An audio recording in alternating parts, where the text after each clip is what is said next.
I call myself a human. I say this because I don't, honestly speaking, I don't really subscribe to this idea of race. And the reason being,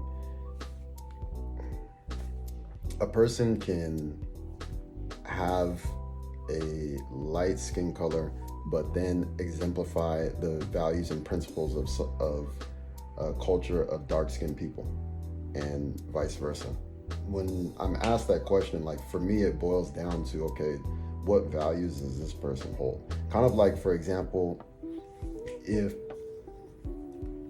if a person is born in Korea and then they're raised in, the United States, they look Korean 100%.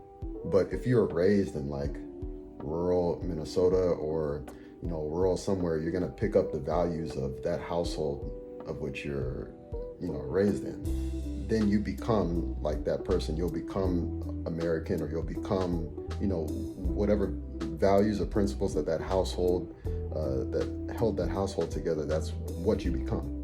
For that reason, you're able to identify more with America or Americans than you are with, Koreans.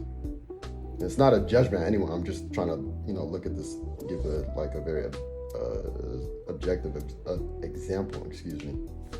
So for that reason, I tend to kind of base it on, values. But if anything, like I have for many years been interested in different traditional cultures, in Korean traditional culture, and in African traditional culture.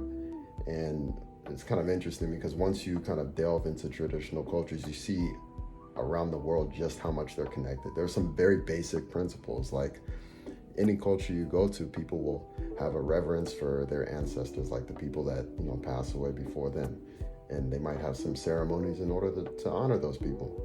There are certain taboos that you do in the house or don't do in the house, or there are certain ways that you greet people or you don't greet people. If anything, kind of based on how my life looks today,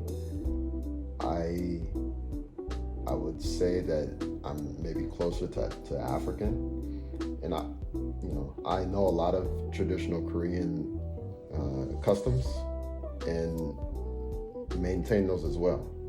But I would say, kind of like for the most part, African culture is what I'm most familiar with.